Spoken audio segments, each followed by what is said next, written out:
Ay, ang lakas ng ulan.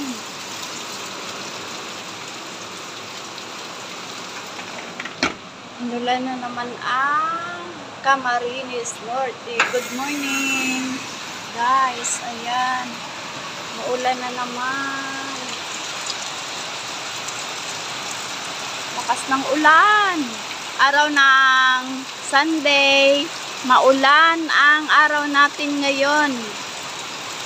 Araw ng Sunday. Ayan. May bagyo na naman tayo, kaya malakas ang ulan. Ingat-ingat po. Hindi tayo makakapag-asikaso nito sa labas. At may mga labahan pa sana ako. So ayan, umuulan.